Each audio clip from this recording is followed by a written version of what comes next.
Hi friends, this is Sunny Gosla and I welcome you all on my YouTube channel True Wits with Sunny Gosla। Friends, आज हम William Wordsworth की लिखी हुई poem the daffodils और I wandered lonely as a cloud को discuss करेंगे। दोस्तों, ये पोएम विलियम वर्ड्सवर्थ ने 1804 और 1807 ईस्वी के आसपास लिखी और इसे पब्लिश करवाया 1807 ईस्वी में अपने आने वाली poetic collection poems in 2 volumes में। दोस्तों, मैंने इस पोएम के साथ साथ इसकी एडिशनल इन्फॉर्मेशन भी दी है। चलिए देखते हैं इसकी additional information. The poem the daffodils और I wandered lonely as a cloud is a lyric poem. It was written in between 1804 to 1807 and published in the year 1807.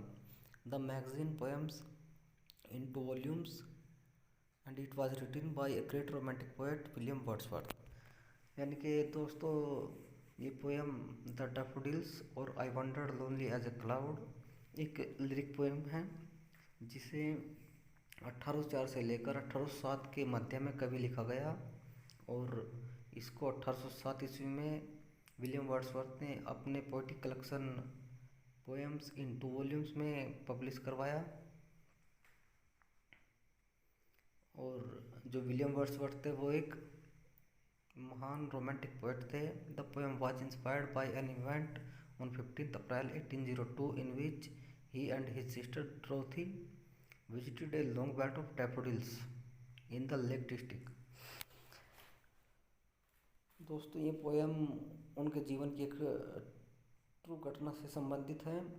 15 अप्रैल 1802 को विलियम वर्ड्सवर्थ और उनकी बहन ड्रोथी वर्ड्सवर्थ लेक डिस्ट्रिक्ट में एक झील के किनारे घूमने गए, जहाँ पर उन्होंने डैफोडिल्स की एक लंबी श्रृंखला को देखा। The theme of this poem are feelings of sadness and the beauty of nature.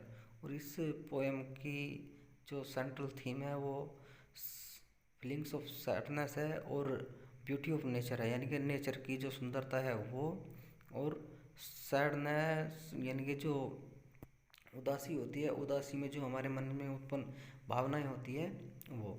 The poem the daffodils has 4 stanza of 6 lines and it's rhyming scheme is ABCC।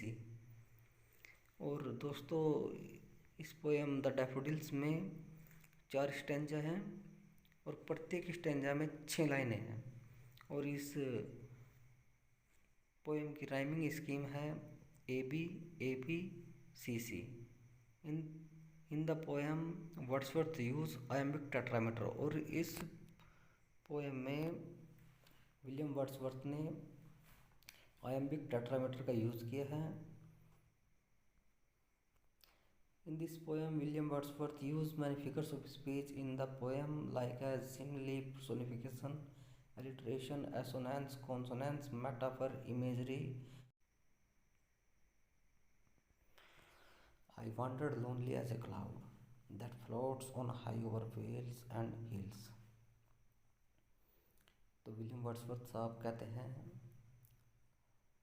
मैं एक बादल की तरह यहाँ से वहाँ घूम रहा था, जैसे कि जिस प्रकार एक बादल बड़ी बड़ी घाटियों और पहाड़ों के ऊपर से तैरता हुआ निकलता है, उसी प्रकार मैं भी वहाँ पर एक बादल की तरह घूम रहा था। When all at once I saw a crowd.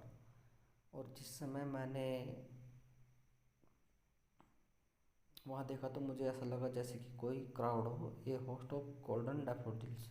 और वो झुंड गोल्डन डैफोडिल्स का था। Beside the lake beneath the trees fluttering and dancing in the breeze. वो लेक के किनारे किनारे था और वहाँ पेड़ों के किनारे था और वो अपनी आप में फ्लटर कर रहा था और डांस कर रहा था उस मंद मंद चल रही हवा में। Continuous as the stars that shine and twinkle on the milky Way. और लगातार वो जैसे मिल्की वे में जैसे आकाशगंगा में तारे टिमटिमाते हैं, उसी प्रकार वो भी सितारों की तरह साइन कर रहा था। They stretch in never ending line along the marine of a bay. और उस झील के किनारे किनारे कभी न ख़त्म होने वाली एक लंबी लाइन में वो गोल्डन डैफोडिल्स का झुंड दिखाई दे रहा था। Tossing their heads in sprightly dance, और वो खुशीपूर्वक अपने सिर को हिला रहे थे। The waves beside them dance but they outdid the sparkling waves in glee. और उसी के बराबर में जो समुद्र से उठने वाली, जो झील से उठने वाली लहरें थी, वो भी डांस कर रही थी। बट जो गोल्डन डैफोडिल्स का झुंड था वो उन लहरों से ज़्यादा खुशीपूर्वक, प्रसन्नतापूर्वक डांस कर रहा था। A poet could not be gay. और उस समय पर ऐसी सिचुएशन में एक कवि, एक पोएट क्या कर सकता था सिवाय उन्हें खुश होकर देखने के। इन सच ए जोकंड कंपनी। और वास्तव में जो मैंने महसूस किया, जो मैंने देखा, वास्तव में वो एक जिंदा दिली का दृश्य था। I gazed and gazed but little thought. और इस प्रकार मैं बस उसे टकटकी लगाकर मैं उसे लगातार देखता गया, निहारता गया। और तभी मेरे मन में एक विचार उत्पन्न हुआ। What wealth the show to me had brought. और उस विचार ने मेरे मन में जो प्रसन्नता की भावना पैदा की, जो मुझे आनंद उस विचार से उन गोल्डन डैफोडिल्स को डांस करते हुए देखकर आया, जिसने मेरे मन को प्रसन्नता से भर दिया। For oft when on my couch I lie. और जब कभी भी मैं अपने सोफे पर बैठता हूँ, अपने सोफे पर लेटता हूँ, इन वैकेंट और इन पेंसिव मूड, जब मैं अकेला होता हूँ, जब मैं उदास होता हूँ, और जब मैं विचार मग्न होता हूँ, दे फ्लैश अपॉन दैट इनवर्ड आई। तो वे गोल्डन डैफोडिल्स दोबारा से मेरी आंखों के सामने तैरने लगते हैं। Which is the bliss of solitude. जो एकांत में मेरे लिए किसी ब्लिस से कम नहीं होता है, जो मेरे लिए किसी आनंददायक बात से कम नहीं होता है, जो मुझे आनंद देता है। And then my heart with pleasure fills. और तब मेरा जो हृदय है वो आनंद से भर जाता है। And dance with the daffodils. और उन डैफोडिल्स के साथ डांस करने लगता है। तो दोस्तों, ये तो था इस पोएम का एनालिसिस। चलिए इस पोएम में आने वाले फिगर्स ऑफ स्पीच को एक बार देखते हैं। दोस्तों, इस लाइन में जो सबसे पहला फिगर्स ऑफ स्पीच यूज किया गया है वो है सिमली। और पहली लाइन में जो फिगर्स ऑफ स्पीच यूज हुआ है, I wanted lonely as a cloud, यानी कि विलियम वर्ड्सवर्थ ने अपनी स्वयं की तुलना एक क्लाउड से की है। और इसी प्रकार इस लाइन में जो फिगर्स ऑफ स्पीच है वो है सिमली।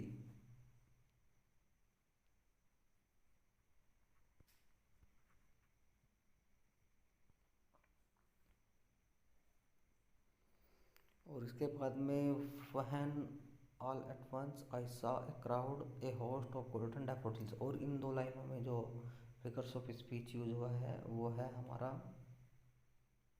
पर्सोनिफिकेशन, यानी कि विलियम वर्ड्सवर्थ ने इन दो लाइनों के माध्यम से गोल्डन डैफोडिल्स को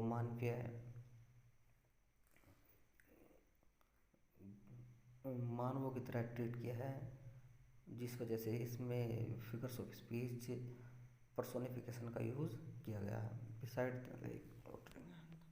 और इसी प्रकार सिक्स्थ लाइन में fluttering and dancing in the breeze, यानी कि मंद चलने वाली हवा में डांस करना और फ्लटर करना, ये भी मानवीय स्वभाव को व्यक्त करता है, जिसकी वजह से इस लाइन में फिगर्स ऑफ स्पीच होता है हमारा पर्सोनिफिकेशन।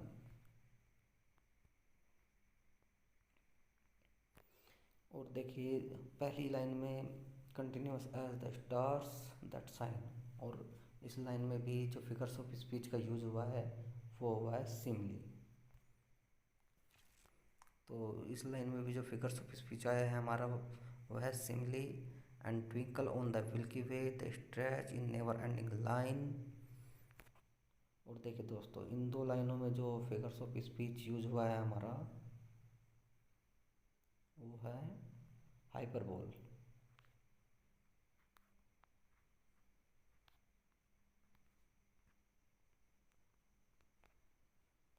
तो यहाँ पर इन दो लाइनों में जो फिगर्स ऑफ स्पीच यूज हुआ है वो है हाइपरबोल। आगे देखते हैं। और इसके नीचे जो लाइन है 10,000 saw I at a glance, और एक नज़र में ही मैंने 10,000 गोल्डन डैफोडिल्स देख लिए। और इस लाइन में भी जो फिगर्स ऑफ स्पीच यूज हुआ है वो भी कौन सा हुआ है, हाइपरबोल। आगे देखते हैं।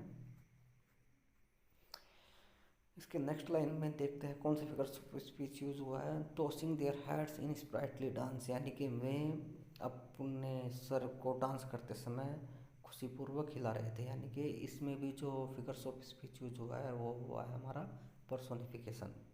The waves beside them danced but they outdid the sparkling waves in glee. और इन दो लाइनों में भी हमारा जो फिगर्स ऑफ स्पीच यूज हुआ है वो हुआ है पर्सोनिफिकेशन।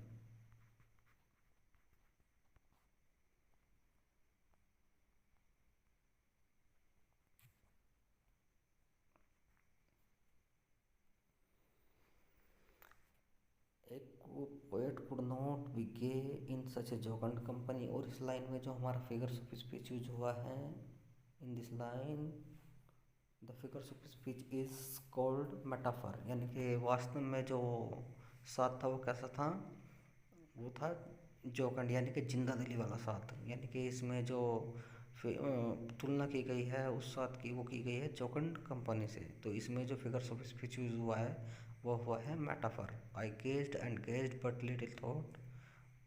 और I gazed and gazed but little thought, इस वाली लाइन में भी जो फिगर्स ऑफ स्पीच यूज किया गया है वो हुआ है हाइपरबोल। हाइपर